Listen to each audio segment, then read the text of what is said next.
about to begin. We want to welcome you to the Vampire and Devil Show.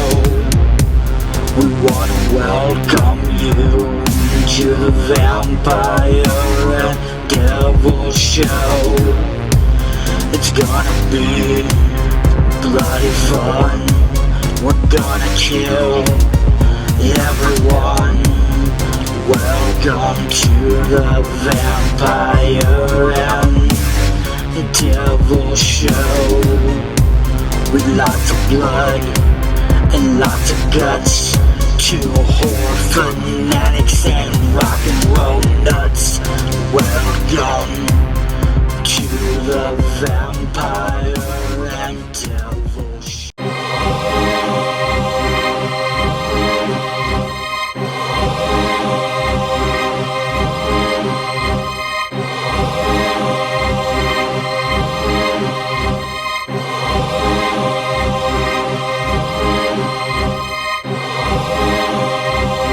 New Jersey. Out of a Victor Crowley image. Come over here. It's for you, sir. Say something real quick. I mean, that's amazing. Sorry. I did not expect this. I was just coming in to support everyone. That's amazing. Thank you very much. I appreciate it. Thank you for everything you do. There's so many great movies that we wouldn't have because if this guy didn't do what he does, so. Thank you so much. Thank you. Yeah, Chris, you,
there, ghouls and goblins, spooks and creeps. After a little bit of time, a little bit of fresh blood intake for yours truly, a few recent sacrifices into the inferno of my mate here, we have gotten a little bit re-energized, and we have conversations to have. We have stories to tell. We have bodies to bury. We have virgins to be sacrificed. We are back to our respective domains after New Jersey HorrorCon and Film Festival. Myself and Devil were recently, like I said, in New Jersey for the New Jersey HorrorCon. We were in Edison, New Jersey, talking about all those things, talking with people, you know, and making our presence felt around. Wouldn't you agree, my friend? Yeah, we were kind of spreading the seed of darkness and what Vampire and Devil is all about to the masses of New Jersey. That we were, absolutely. So we rolled in on Friday night to get our claws into things and light a couple of flames. And we popped in on the VIP event. Actually, turns out that it was the first ever VIP event that they've done, despite the fact that the festival has been around for a little while. But we were invited to take part in that. And it was pretty cool. It was a cool little thing. They had like the big backdrop. They had the statue with the of the logo that you could pose next to, and they were doing interviews with certain talents and stuff like that about what they're doing or just why they're at the event. But also we had some people that cruised on through, like the great Kane Hodder was there. Of course, everybody knows him dominantly as Jason Voorhees, but also, he's really made a name for himself as, Victor Crowley as well. And the cool thing about that, which fans will see and be able to understand the connection of why I'm saying it this way, is that the cool thing about Victor is he's also the Victor. He's the only Victor Crowley, which is a very, very cool thing. But also our beloved Felissa Rose walked through a couple times, and so that was very cool to see her involved. But how about yourself, brother? What did you think of the VIP event? Not too bad of a cool little thing to be a part of. Yeah, it was pretty cool. Like I said, the fans got to come in. The people who got the VIP, they got to see that. Like you said, they gave Kane Hodder an award, and they got to see that. They also gave the Grim Life Collective a award. Yeah. And like I said, a few, like Felissa Rose came in. I know I saw Andy Barclay, the one who played Chucky in Chucky, him and the Christina from Child's Play 2 were both there for a few minutes. I saw them. And yeah, it was cool. It was a cool little event. I guess they could go, like you said, they could go up, check out the statue, check out the thing, get interviewed by some press, have a few drinks and stuff like that. Just kind of mingle around, socialize, and just kind of be like, it was a cool little, hang out with like-minded freaks and fiends. Absolutely. They could have some pizza and a cupcake too. Yeah. But yeah, it was really, really cool. You and myself got to speak a little bit with Ryan, the organizer and basically the main guy for New Jersey HorrorCon, which I thought was very, very cool, because one of the things I thought was great and appreciated from him that we told him when we spoke to him is that our fangs are very familiar with the fact that we are a new show, but looking to make our waves and have a great time while we're doing it. And this was the first event that we got to work together in the name of this show. And it was a very cool, in my opinion, feeling to have the first place that we applied to be involved with was willing to take a chance on a new show and be very kind of instantaneously like, yes, we'd love to have you. Yeah. It was cool. It was, like I said, it was a cool atmosphere. Like the whole con was like super, super awesome. I've gone to bigger cons before that, sometimes run very well, sometimes aren't run very well. I've gone to smaller cons too that have run really well or haven't run really well. But I thought this con was run very professionally, like Yeah. just from everybody, from Ryan, from all the celebrities that were there, all the volunteers that were there. Like they were all super, super nice. And it was like really easy to talk to, easy to figure out where you needed to go, especially with us because it was our first time. Yeah. And it was like, yeah, it was just kind of nice. Like I said, it was a cool atmosphere. I know a lot of people always kind of, talk down on the conventions when they're outside of a hotel, because the hotel conventions always have this kind of different feel to them, and when they go into the convention center, they start getting towards the comic book realms and those kind of comic cons and stuff like that. But like I said, I thought it was cool. I thought it was, it was sweet mapped out. The vendor room was nice and big and open. You had a lot of cool vendors there. And then the celebrity room, even though they had a decent amount of celebrities there, I thought the way that they had them all kind of sitting worked very well for that room. Yeah, absolutely, for sure. I thought that was very, very cool as well, because that was something I was going to bring up in our next segment, was the setup. So it was kind of interesting because you and I have a lot of experience at cons, not only just as going as fans, but also on individual bases, even before we started rolling together. And it was a little bit of a feeling out process when it came to this, because we have other cons that we're much more familiar with, where we just know where to go, whether it was in Hunt Valley, Maryland, or whether it was in Cherry Hill, New Jersey. Like we knew where to go, how it was going to build, like how it was built, and like how to go and not run into people and stuff. This was a little bit trickier to kind of figure out. There were like different, hallways to go down, and try to avoid running into tables, locating the bathrooms and stuff. I mean, once you got it, which is always super awesome. But the overall setup of the main rooms I thought was very cool, because you had the dominant autograph room right next to the main, vending room. So you didn't have to wander too far to whether or not you wanted to stand in lines for autographs or you wanted to go shopping. but they also had vendors that kind of lined the hallway, which was pretty cool. So overall, I found it to have a pretty decent flow. It was just, you just kind of had to get used to it, especially as first timers.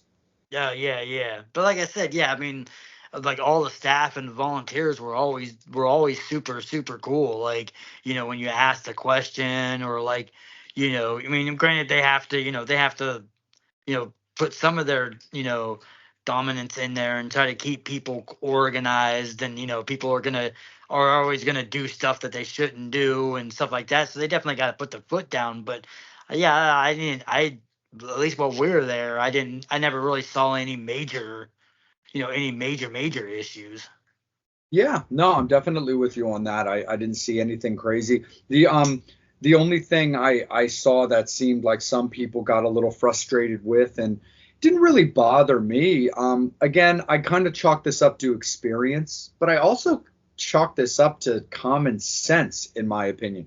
The only thing that really seemed to grind people's gears a little bit was when they were setting up the line for Kathy Najimy, who, if Fangs aren't familiar with, she was Mary Sanderson in Hocus Pocus, one of the witches. So, of course, she was a heavy hitter when it came to that con because she was also in Sister Act, Peggy Hill from King of the Hill. So, anyway, she's got a very good back catalog, and she doesn't do a ton of cons. So, she was kind of like that, one of those rare kind of grabs. But anyway, the way her table was located, if they just had the line continue outside of the designated, like roped off lanes that they made, people were really going to clutter the middle of the room. So the volunteers were, had the line cut off outside of that roped off area, which was frustrating, certain fans, because they were like, hey, here's the thing. If we wander off to go do the con and then space opens up, it can just get filled up by other people. And they're right. But at the same time, the volunteers are simply doing their job, which I can appreciate a lot. My thing was very simple, and I had talked to them about this and about the way I looked at it. And at the same time, I think they understood what I was doing and kind of respected my way of looking at things. So the way that I did it was, being a big Hocus Pocus person, obviously that was somebody I really wanted to meet.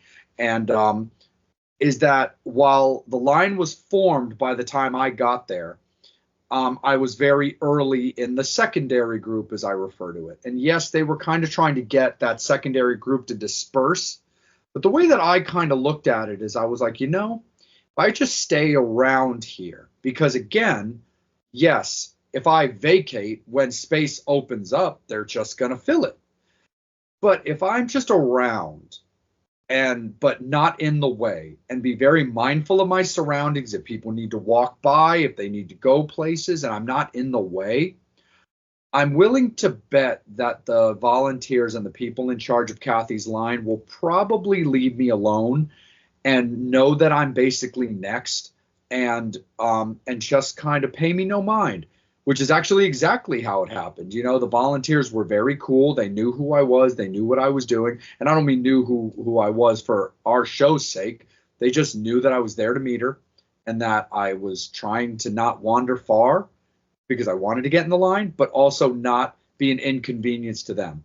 So I see it from both sides, but that's just kind of the way that I felt on that. Is I was like, guys, they're just doing their job. They're taking orders just like anybody else is. And at the same time, just simply show them the respect, because they will look out for you as long as they're being respected. And while, yes, technically what I was doing was against their initial rules, I think they saw the respect I was trying to give back while kind of standing my ground as, but if I leave, my space can be filled, kind of a thing.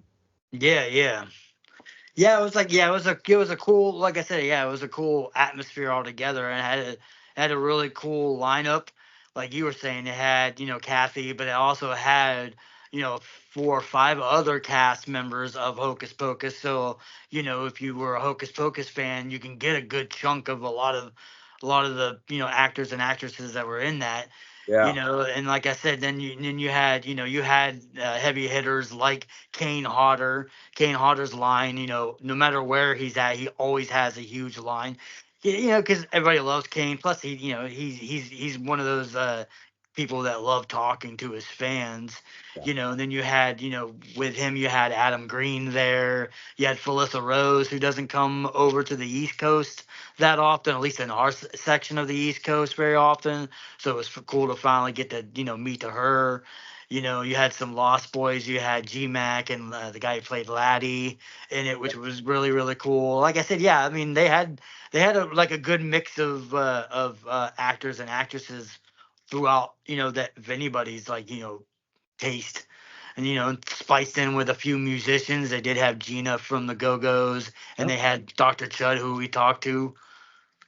Yes, that we did for sure. I mean, that's great. Just being, just me being a big Misfits guy, but us being, like, horror punk guys and metal industrial people, it was great to have Chud there. But yeah, I thought having Gina Shock there was so cool, and definitely G-Mac. And just like you said, they had Laddie there, which was very, very cool, because that was really the first announcement that really raised your and I's eyebrow, because as big Lost Boys people, and both of us having an item that we've been adding many signatures to, having Chance Michael Corbett there, who he's just not a con guy, but for the record, an absolute doll of a Yeah, human. yeah. Like, Yeah, he was super, so super nice. he was so cool, because we Yeah. were talking to him, about Jamie, who played Star, and how, kind of unavailable she is because of her life. But the fact that they've kind of had her at times very close to doing Lost Boys reunions. So hopefully, for the sake of you and I in the future, maybe we'll get that opportunity. But he's just not a big cons guy. He was even tagged on his announcement poster as a rare appearance. He just doesn't really get out there that much. But having G. Tom Mack there, who is the writer of Cry Little Sister, which is really collectively known as the Lost Boys theme, which is actually kind of funny, because technically the theme of that movie is Lost in the Shadows by Lou Graham. Yeah. It's so hilarious. Like, it was always, the Lost Boys theme, Lost in the Shadows, Lou Graham. But just over all these years, just Cry Little Sister has just taken on its own, known affiliation with that movie. So many different covers. I mean, friends of ours like Vampires Everywhere, who have covered that song. Aiden covered that song, and the band Aiden is very well known from kind of like the emo kind of like, pop rock scene. They've covered that song, and the other thing I thought was very cool, and I love the fact that they were able to book him, is the fact that G has also been really getting into the press tour of his own right, because he's putting the finishing touches and soon to release out the actual Lost Boys musical that he's been like, his thumbprint is full up on that. That's basically like a G. Tom Mack like project. Yeah. It's good. I'm looking forward to that. And like I said, hopefully here soon we'll have G Tom on the V&D show. We can talk to him about some cool Lost Boys stuff. Yeah, I definitely look forward to that. But speaking of people we got to talk to, let's talk briefly about the series of interviews that we did. We did 3 of them, and we started off with Damien McDonough, who has his own YouTube show as a vampire personality called Damien's Dreadfuls. Yeah. It was kind of scary having 2 vampires and 1 devil, but like I said, bad good thing about it was I can go outside and into the light and not have to worry about burning. So I could easily get away. Yeah, right. Thanks a lot for that, bro. Yeah, appreciate you putting that out into the light for all the fans to be reminded of. Yeah, so we got to talk to him about his his podcast and his show that he has, and how he basically is kind of like the, he pronounced it as like the Elvira or the Svengoolie sort of kind of character, where they take public domain movies and talk about it and talk about like the history of it and stuff like that. He was super, super cool to talk to. We did talk to, like we said, we talked to Dr. Chud. The Yes. doctor was in the house, so it was cool to talk to him again. Both of us have been huge fans of him and been able to talk to him a few times, but so it was cool to talk to him in this kind of realm. Yeah. And then we got to talk to Adam Green, which was really really cool. I mean, like Adam Green is like probably one of my favorite directors within the last few years.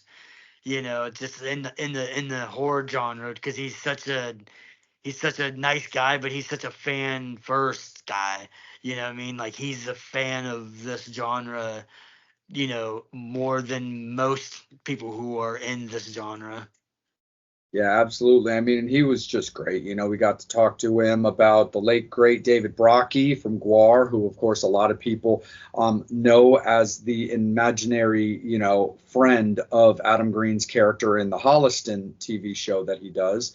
But, so you had a very cool moment with that, talking to him about, David Brockie, but he and I talked a lot about his band, Haddonfield, and why that band's not really a thing anymore, but also the albums that you can still get, while there's not a lot of them left on his personal site. You can get still vinyl and CD copies of his live album, which is the only release that his band Haddonfield ever put out, because people had kind of casually been asking him about why he doesn't release any music. He's like, well, I really only have this like casual soundboard, like, cassette of this, of a couple of shows. And of all people to hear about that, David Ellefson, formerly of Megadeth, heard about that and was a fan and was like, bro, what are you doing with this stuff? And he's like, nothing. Well, he's like, well, let me get involved. And that was very cool. So David Ellefson had a lot to do with the release of Haddonfield music, which I thought was very cool. But it was great to talk to Adam about just so many cool things. We talked about Kane. We talked about his other movies, just stuff he'd been involved in, and the fact that how he's so tied in with the community as far as his fans go, knowing it's like, look, dude, I've been doing this for 25 years now, and it's been 20 years of kind of feeling like a legit person, after that initial few years of just kind of being just another director. Yeah, yeah. It was a good conversation. Hopefully, we're looking forward to getting him on the show in the future too, as well. So it'd be cool to eventually, talk some more and pick at his brain a little bit more. Absolutely, for sure. So how about let's steer this to you for a second, my friend. Why don't you talk about some of the things that you really liked about the con? Was there anybody in particular for yourself getting to meet wise? Were there like any kind of vendors that you liked, whether you shopped at them or not, that you thought were kind of cool? What were some of your personal highlights there, Devil? Yeah. I mean, the first and foremost was the Lost Boys guys, because we needed them on our personal collection. Felissa Rose was pretty much probably the highlight of the week for me, because I've been wanting to meet her for years and years and years, and have followed her and seen how cool she is, and how just family wise she is to all the fans. So that was kind of cool to finally meet her. And we are hopefully in talks of getting her onto the show. So hopefully we'll get her on the podcast, and we'll pick her brain a little bit too. We need a mangled dick expert Yes. on our show. So, but yeah. I mean, like I said, I thought the whole con was awesome. I like a lot of the cool vendors. These things are always fun for horror conventions, because you always get to see. You get a lot of the people selling stuff that you would normally see, but then you have a lot of these, people selling movies that they made, or a lot of this art that they've created and stuff like that. It's always cool to kind of see certain people's aspects and what they how they create and stuff like that. It's a good time, you know what I mean? It's always fun, it's always cool. We got to see our good friend Horror Show Jack, who Oh, does the vampire teeth. And I've known Jack for many years, so it's always fun to see him. But yeah, like I said, the American Grimm guys were there. We see them a lot of times. It's a cool band.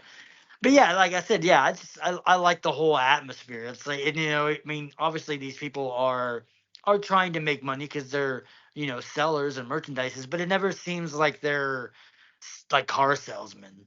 You know what I mean? They're always like super super nice. They're always like, if you ask questions, they're willing to make deals with you and stuff like that. It's never like you never feel like you're being forced or paying more than what you probably should pay for some things. But yeah, overall, like I said, I thought it was for the first time being at this con. I thought it was overall was I had a really good experience. Absolutely. No, I'm definitely with you on that. Like personal experiences for me, 100% right off the bat with you with the Lost Boys. Not only as the resident vampire of this show, that movie is just it's so great in every way. Like it's so timeless, and I was very excited to meet G. Tom Mack, especially with not only that song just being so iconic and being so good.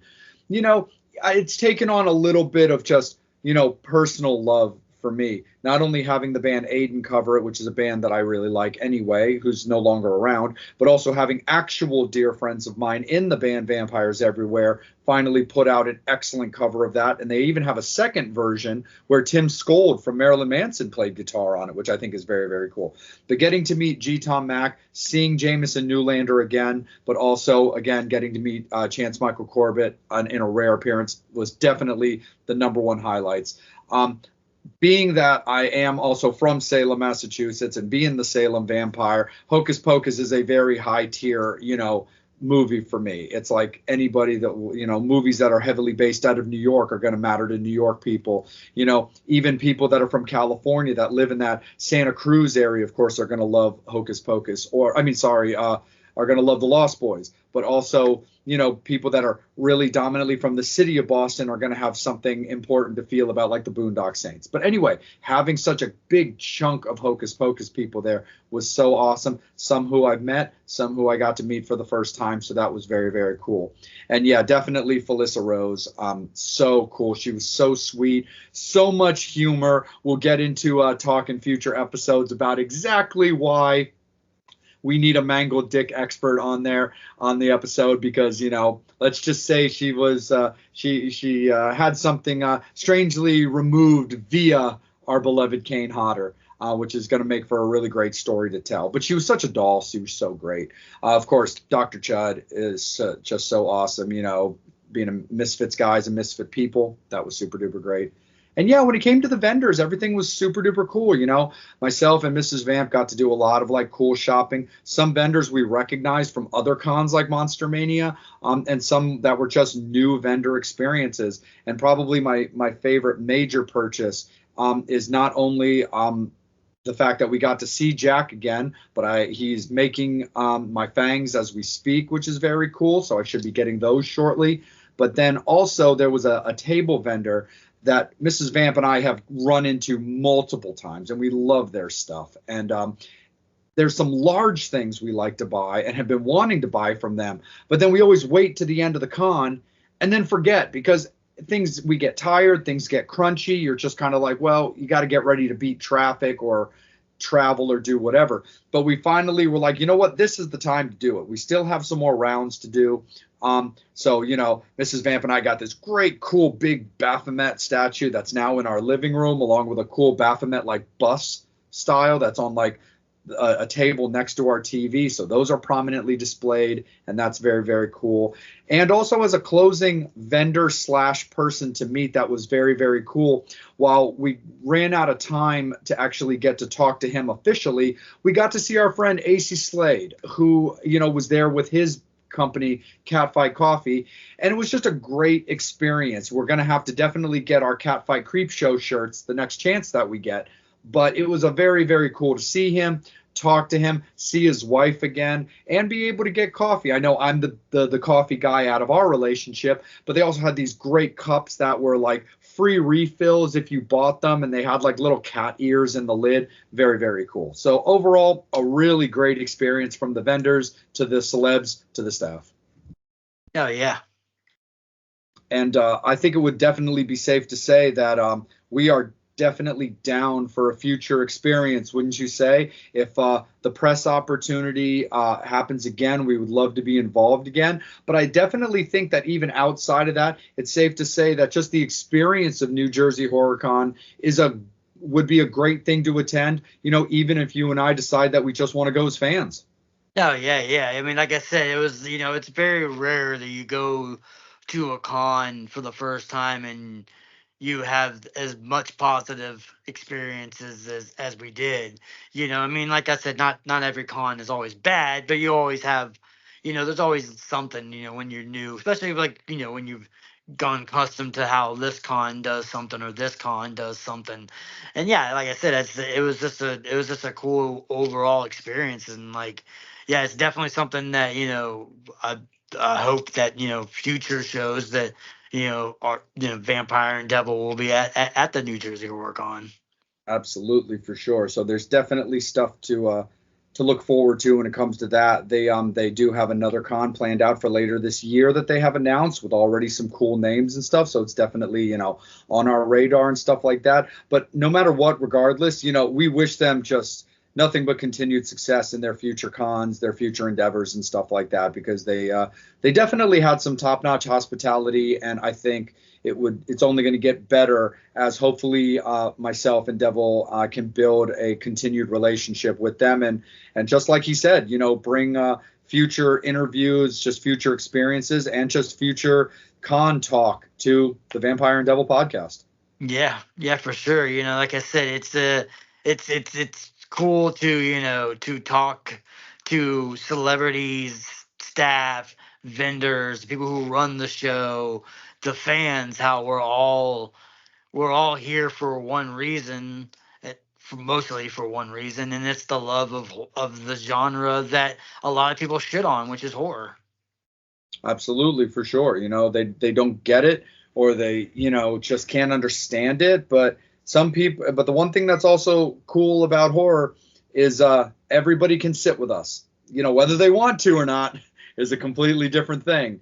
But the one thing is, it is a very inclusive, community, because we saw people walking around, in full costumes dedicated to characters. We saw people walking around that were just casually dressed, like they could have walked off the beach or just kind of rolled out of bed in jeans and hoodie style. And then, of course, you also have people that are there as well that are just dressed more, a little bit more flashy, a little bit more out there, similar to what I wear when we're out and about and stuff like that. But it's always so great to see an event like that that's so inclusive of an overall community where everybody's just welcome. Yep. Yeah. Yeah. Yeah. It's like you said, like we were saying, there wasn't. I mean, as far as I know, there wasn't really anything over too dramatic. That's the cool thing. It's kind of like, going to a rock concert, metal concert. Metal concerts are always getting this, shit on because we're evil and mean and the lyrics are mean. But I mean, not saying that things don't happen at metal concerts. Obviously they sometimes do, but pop and country concerts have way more violent stuff happen to Yeah. them at those shows, and are destroying their venues and destroying stuff and horrible to staff and stuff. Like those kind of concerts usually tend to have a lot more of that stuff than what would be your typical violent people think that are violent when you go see a scary metal band. No, for sure. Honestly, when it comes to venues in general, it's always very inclusive. Like, hey, all the people just want to get a shot or a beer at the bar together. But the only thing that venues really seem to risk at times is a little bit of GWAR blood, a little bit of ICP Fago sprayed around. But there's not a whole lot of. Don't get me wrong. Don't get us wrong. Devil and I are not saying that it's a zero, but in general, it's a very positive shows and history of positivity and safety when it comes to those shows and stuff like that. Every now and then there's a couple of bad apples in the basket, but that's life for everything. But overall, definitely a very inclusive community, just like the horror community that just loves to love on each other and just have a good time. For sure. But that's going to be it for us, guys. It's definitely a very, very positive experience for us. Definitely full on horns up for New Jersey HorrorCon. That's 100% the way. Really had a great time, and we are looking forward to rocking out with those guys again. But we'll be back. Horns up. Bangs out.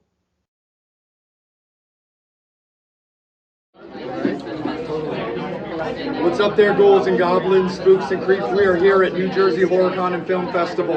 We're moving around. We're here with the devil. I'm your ever so faithful and ever so loving vampire. But we decided to make it a little bit hard on devil by bringing 2 vampires into the fold and making it a little uncomfortable for him.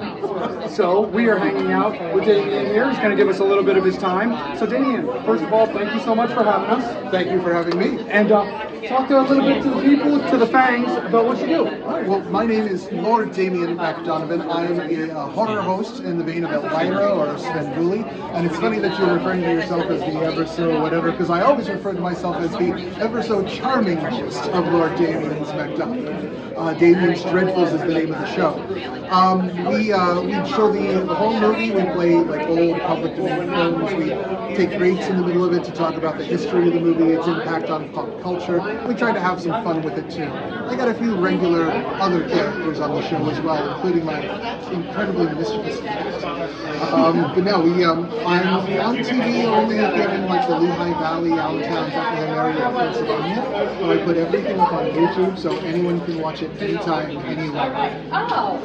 So let's kick it over to the Outman. Yeah, so I mean, being the outcast or being the devil with the 2 vampires, what is your favorite vampire movie? Oh, my favorite vampire movie. That's actually a tough one. I think it's gonna have to be. It's gonna be Interview with the Vampire. You know, it's like I love all the classics. Bela Lugosi is a big icon to me, and of course all the Hammer Dracula films too. Christopher Lee is amazing, and of course there's the unofficial Dracula movie Nosferatu. But I think of all the vampires, and I think of all the vampires that I guess somewhat style myself after is more so the Anne Rice style vampire. So Interview with the Vampire for me, and I am super excited for the next season of the TV show. I was about to ask, have you watched? Absolutely. They definitely took some twists and turns with changing a couple of the characters around and adjusting the timeline and everything, but I'm super excited to see what they're going to do next. Sure. Yeah, no, absolutely, for sure. So what was it about New Jersey HorrorCon that made you want to come here, set up shop, and invite a couple members? Well, it's really the people that kind of run this place. They started doing like a small sideshow market in my area, in the Lehigh Valley up in Allentown. And then they brought the Pennsylvania version of the Jersey Con to Allentown. And it's literally 2 miles down the street from my castle, so it's a super easy trip there. Eventually, in trying to expand my viewing audience, I decided I would start to come to the New Jersey ones as well. So it's great to see everyone. There's a lot of regulars both at the Pennsylvania and the New Jersey. It's good to see everybody over and over again, including some of the guests, who are some of the most friendly people you can possibly see. Absolutely. So Damien, what kind of blood do you drink? Oh, well, I've got a little bit of everything down here. I mean, I always come prepared. Oh, I don't know what that is. That's not here. That's not for me. I'm keeping some AB negative for later on, special occasions. You gotta keep stocked, otherwise you start eating the guests, and that's just not good for business. Absolutely. Devil, let's kick it back up to you for another moment before we let Damien flutter away. Yeah, that's the good thing about being a devil and not being a vampire is I can just kill people whenever I feel like it, and there's nothing anybody can do about it. I don't have to worry about drinking blood. I can just drink a margarita. Don't have to worry about somebody with my blood. Every podcast has a special one. Yeah. But speaking of vampires, what is your take on the Twilight series? Everybody loves those movies. They're not vampires. Look, there's lots of different kinds of vampires in the world, and the only ones that sparkle in sunlight are either on fire or just walked out of a gay bar. Covered in glitter. No. Yeah, those are the only sparkly vampires I want to see are coming from a club. Well, the thing is that the description of the creatures in Twilight actually match more so a very specific type of Irish fairy. So they're not really vampires at all. And of course, the werewolves aren't really werewolves, and they even say that in the book. They say we're not true creatures of the night. They're just shapeshifters. So before we let you get back to your castle and put your feet up for a little bit, Damien, why don't you speak to your own personal fans, let them know anything that you want to say. All right, well, we've done 3 seasons. Everything is up on YouTube. You can just Google or you can search for my YouTube page. Damien McDonough. Obviously, everything's behind me here. I'll give you a little bit of a QR code here if you want to do a search for me there.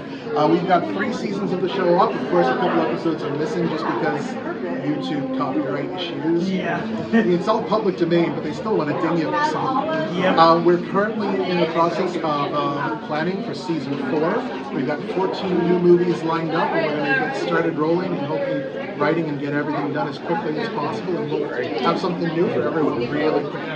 Absolutely. Well, Damien, thank you for a little bit of your time. We really appreciate it. Thank you for having me. Thank you, Sam. Thank you. Thank you so much, fans. We appreciate you guys. We'll be back with a little bit more fun. You guys take care. This is Salem, Crazy White Devil. We were hanging out with Damien.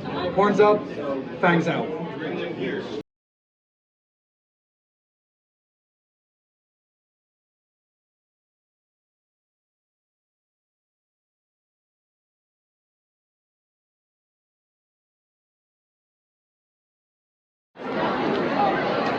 What's up there, ghouls and goblins, spooks and creeps? We're really stoked to be back hanging out with you. We're getting shoved around a little bit by Kane Hodder, but we are super stoked. And we're going to talk a little bit with a guy that I go back a little ways with, a guy that I know that Devil here knows as well. But again, you are watching the Vampire and Devil podcast. But we've got the man. The doctor is in the house. The doctor is in. The doctor is here. Dr. Chud. Dr. Chud's explored the Misfits. I mean, Sacred Heart, like a lot of awesome stuff. Joey Ramone, so much great stuff. But Kids? yeah, absolutely. We'll definitely talk about that. But first and foremost, Chud, thank you so much again, my friend. I really appreciate it. So why don't you tell us a little bit real quick about what you've been up to? I produced 2 bands in the last month. One's Choke Point and one is The Karens, who I joined. I'll be touring with Karens at the Pennsylvania show and Nanthan Horror Fest. That's coming up in June and July. What else am I doing? I wrote a song for Aiden called Sanger, who's an actress from Grown Ups. She's a great singer. I wrote a song called You're Always Right. That's going to be released soon. I got a horror movie coming out that I'm doing the score for, and that's called Piglet. It's scary. I got so much stuff going on, and I got a couple of conventions going on. The next one will be the Gathering of Ghouls in Arizona. And right here, we're at Edison, New Jersey, at the New Jersey Horror Con. I love it. Oh man, I can go on and on. No, absolutely. Well, one of the things that you did as well, that you mentioned a little bit when we were talking about all of your projects, they actually just announced recently, and Devil and I were talking about it, they're putting out like a 3-disc, like DVD, Blu-ray, and documentary on the Garbage Pail Kids. Wait a minute. Yes.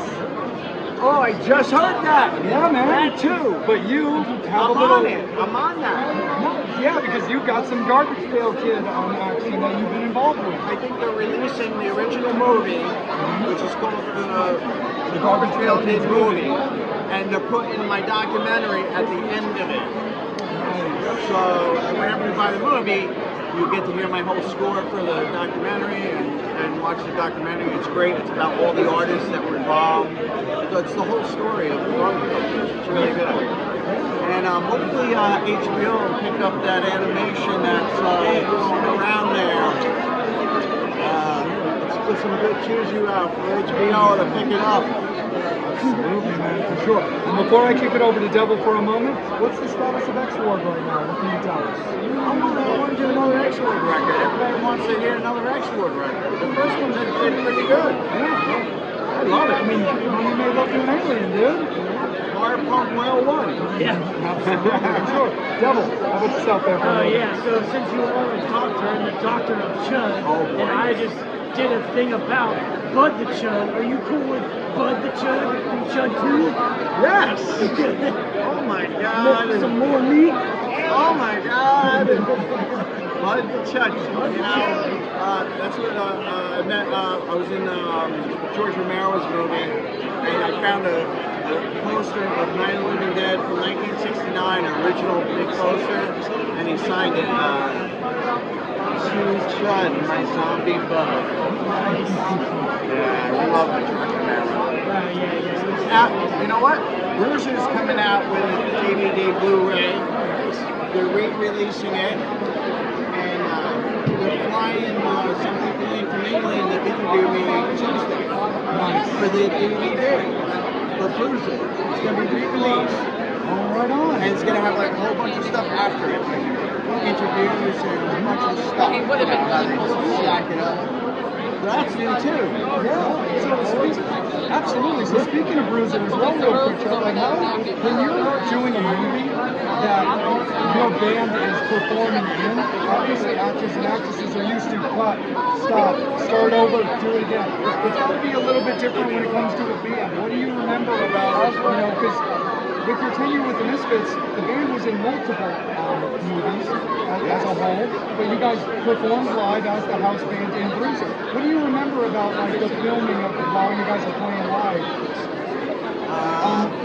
And again, this is at your discretion. This is what you are. I can't talk. Rewatch Bruiser. I gotta play it back in my brain Monday. No problem. But yeah, they do the same thing where you have to stop it because actors have to get it right. Us musicians get it right all the time. All the time. That's what we just joking around watching Strange from the Bile, and if you watch it and you know the song, you hear the same part of the song throughout the whole entire performance. You're like, wait, they already did that. But because of all the cutting and editing and stuff like that, you gotta, it's fun. Band stuff like that, it's fun. You're catching those things, okay. Yeah, actually, that brought a memory back, yes. I remember Doyle turning to me, looking at the video and going, why are you bobbing your head on that part and then not that part? I'm like, I just had a Ringo Starr moment. I don't know why. Yeah, it was cut weird.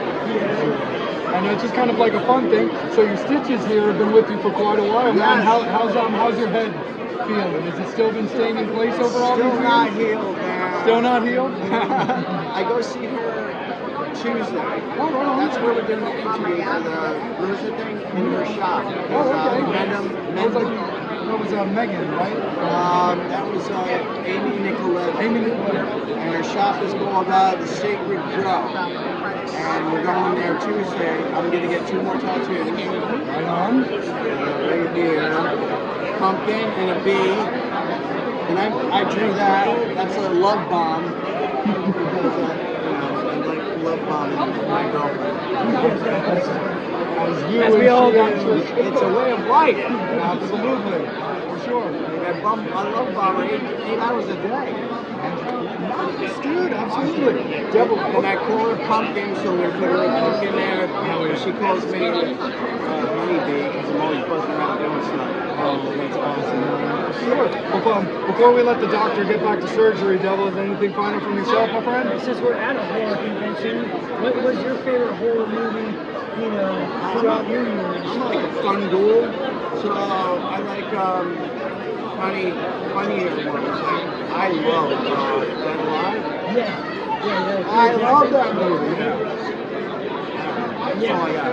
I mean, there's nothing better than seeing decomposed priest having sex, and then all of a sudden a baby pops out and starts killing people. Exactly. The lawnmower scene. Yes, the lawnmower scene's the best. Just taking out. Yeah. What I think of that? Chud, appreciate you as always, my friend. Yeah, what so a great day. to see you. Yeah, man, it's definitely been good. Ghouls and Goblins, we appreciate you guys. As always, we also appreciate Mrs. Vamp holding it down as our camera lady. We always have to make sure that when it comes to Devil and myself, that we up the gorgeous quotient just a little bit. But we'll be back in a little bit. As always, we appreciate you guys for Salem, for Crazy White Devil. The doctor is in, but now the doctor is out. Thumbs up, thanks out.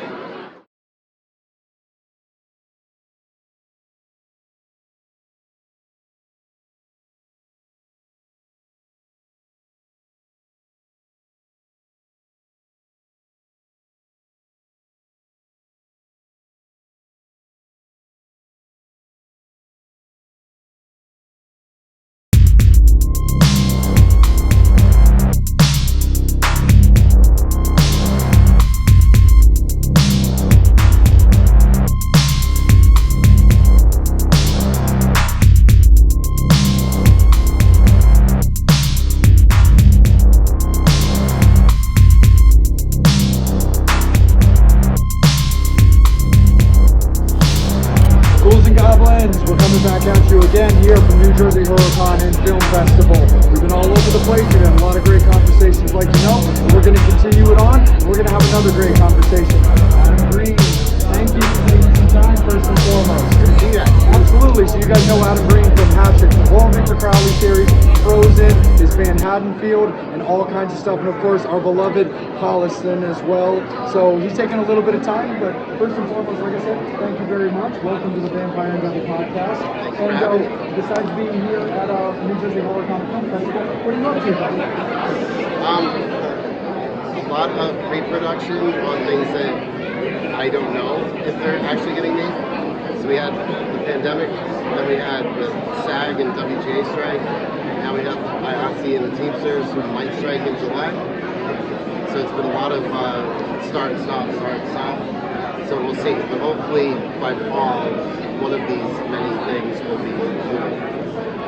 In the meantime, I get to go do cons, which normally I don't get to do that much. So that's been cool. Always a silver lining. Definitely. I mean, a lot of, like I said, great conversations being around so many of your respective peers and all that kind of stuff. So it's got to be exciting to just kind of get out and mingle for a few days. I was afraid all this was going to end when the pandemic hit, and they're like, this might never go away, and I'm like, so no concerts, no cons, but it seems like it's come back even stronger than it was.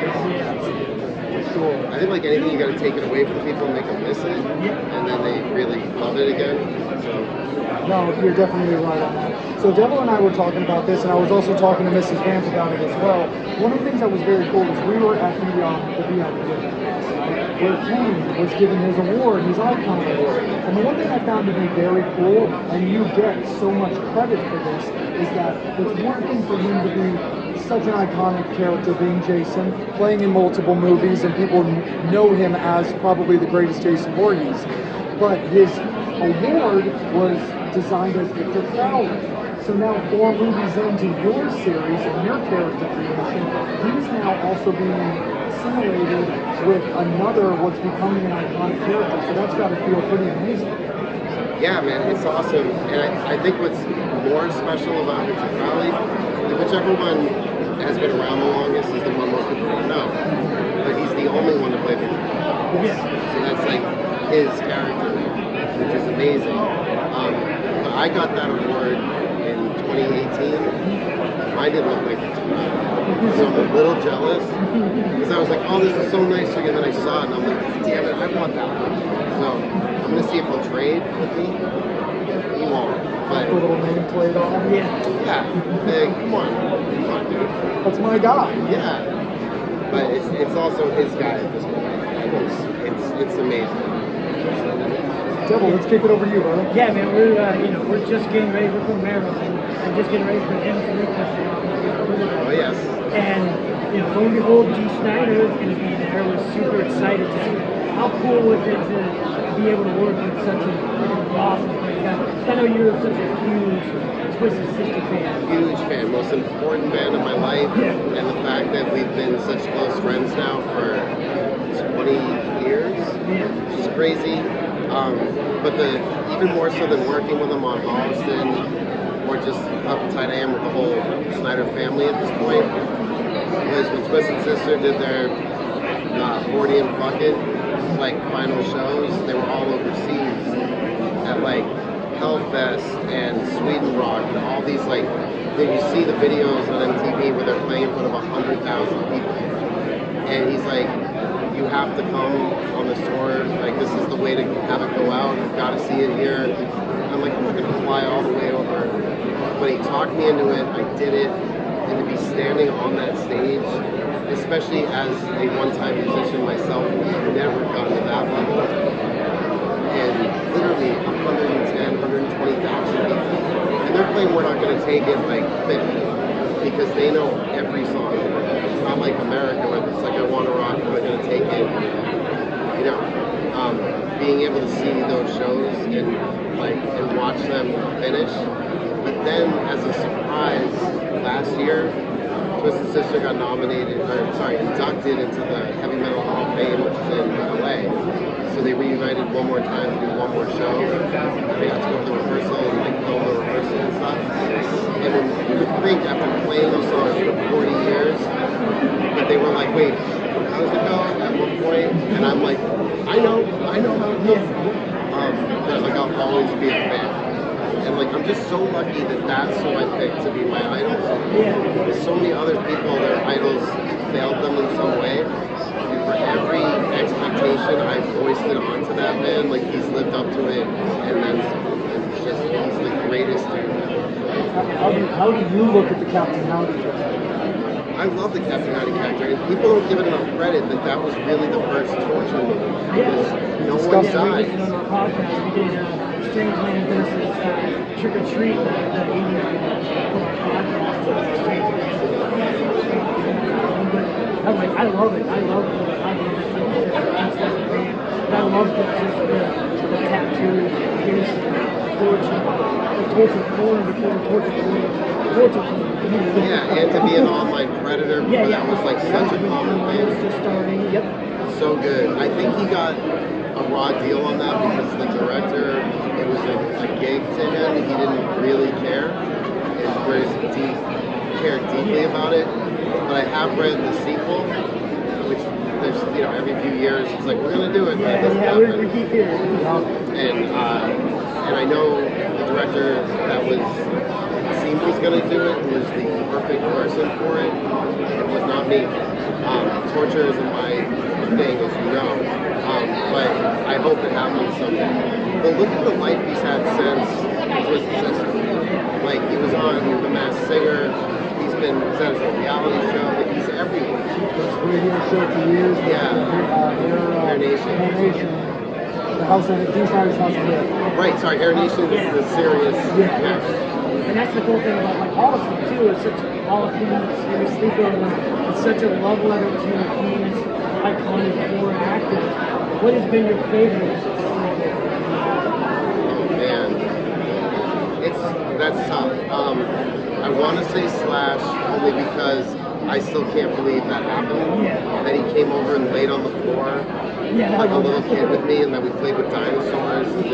But that's who he is. Like, he's such a nice, normal fucking guy. He's one of the only friends where if you text him, no matter what time of night, he will text back in 5 minutes. Like, he is just. I don't think he even realizes that he's Slash. He's just a good guy. But the Tony Todd episode where he talked about his brother that he'd never talked about before, that was. Yeah, the Sid one. There were so many great ones. Like, it was such like I said, I love that. Just Holocene and that show itself is like the perfect show in the world. Anything. It's just like love letter to what we love, why we're here, is our love of horror.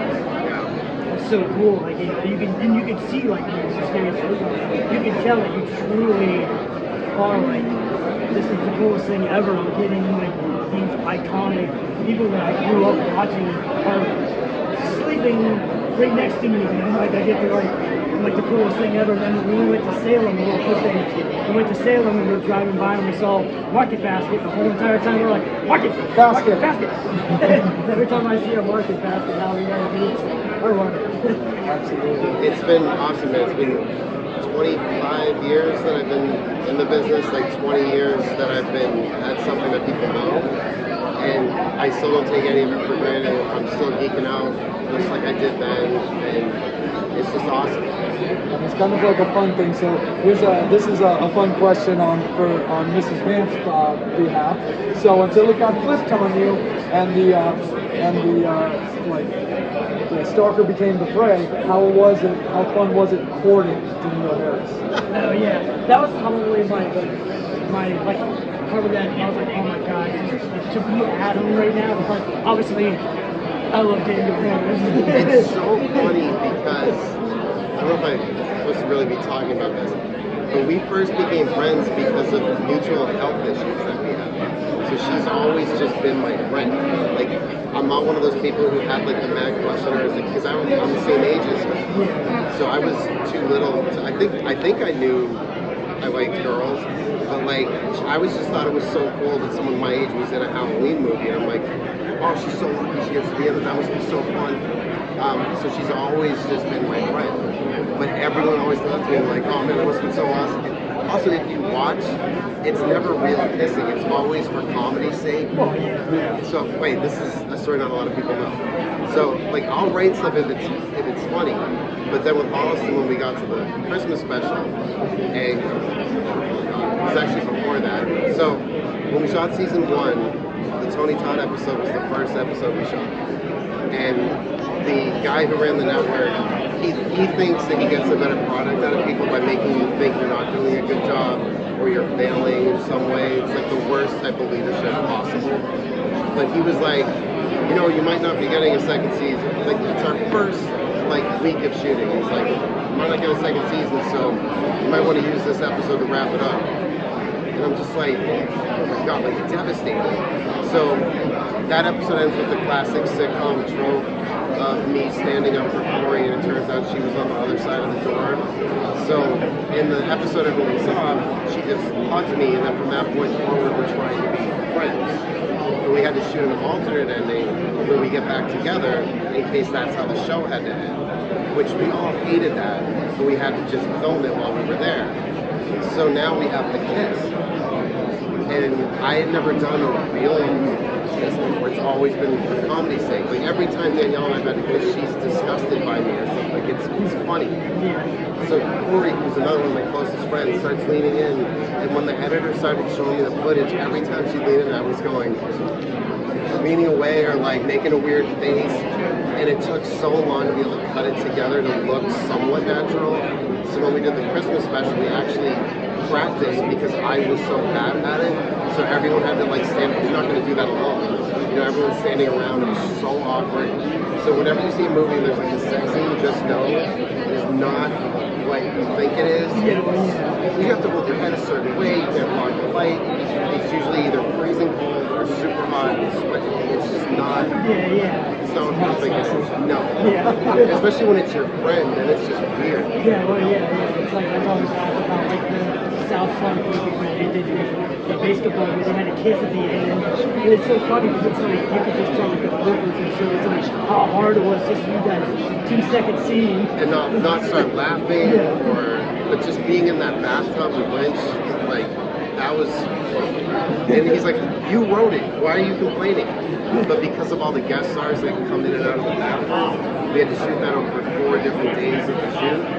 So just seeing on the schedule, shit, we have to get back in that tub. Because of course they can't afford hot water. So you're sitting in freezing cold water, the air conditioning's going, like you're trying not to shiver. And then you have to stand up naked in front of your whole crew and everybody out of like ice water. And you're just like, and you have to stand like this too.